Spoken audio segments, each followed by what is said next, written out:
Hello, folks. Toby here. I'm in my retirement last week at Placer High School, and I am a ceramics teacher.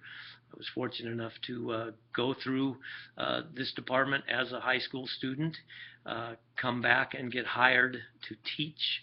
I had a fantastic teacher when I was here, and I say that because he was somebody that I could make a connection with, and I developed a very positive, strong, trusting relationship with that person. He got to know me quite well.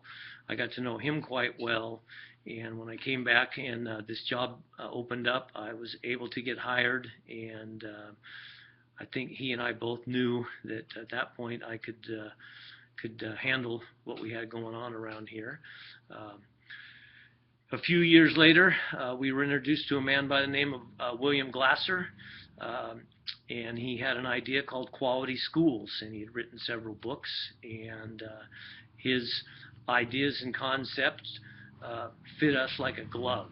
We were amazed when we first sat down in the auditorium and got to listen to him speak, and he sat in front of us in his folding chair and with his shorts on and a t-shirt rather than the usual suit and tie, and began to talk about building trustful relationships with the people you work with and the students that you have, and we talked a lot about potential and how you need those relationships in the long run, building those, and how students will learn and carry that learning on if it comes in an environment of that nature.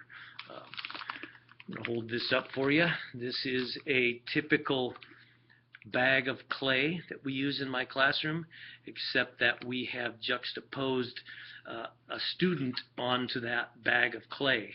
And this was a piece that an artist did at Humboldt State University, and it was about your potential as a person or as a student, and how your high school career or your life kind of helps mold you. So as a bag of clay, what will I become, and what can I become, and how do my teachers help me to become that person?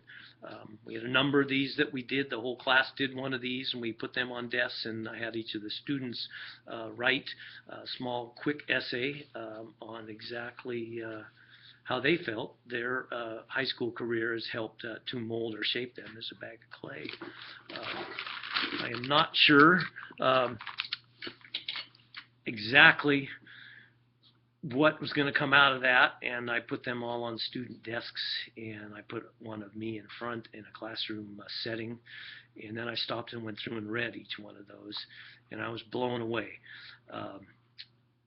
You don't really get to know your students until you sit down one-on-one with them, and in many cases talk to them, or even have them write something is another aspect of in my situation, because everything we do is visual, and I have them build things and speak with them. So by having them write a short essay, I was fascinated at what they had to write, and it wasn't necessarily how their individual classes helped to shape them, learning geometry, learning to write in the English class, being in an art class.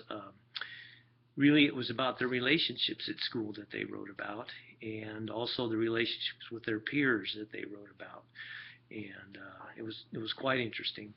And I think for me, it helped to realize that building those trusting relationships and becoming somewhat one of their peers, rather than that sort of adult figure that they're disconnected from, but making that connection with you and bringing you into their quality world, you could begin to see how important that was. And it was a very powerful thing to walk around and read all of those, and even read the one that I wrote and what my perspective, from my perspective up in front of the classroom was. So again, that the Bill Glasser concepts and the quality world concepts, I hope that we can continue those in the culture in our district. It's been very difficult, I would say, the last 15 years, especially with the mass testing and gathering of data to try to improve teaching. it's been a very difficult situation, and it's been somewhat dehumanizing. I think it's beginning to take some away from some of that, and we're all stuck with it. We really don't have a whole lot of choice. We have to make the best of it and do the best we can with it. And so we've had to abandon many of the quality schools concepts in order to be able to stay current with the trends in education and the funding in education. It seems to me now with Common Core, we're beginning to turn the corner, and I think we're heading back in a direction where quality schools is going to become a very important part of what we do. Thanks. Yeah, that was beautiful.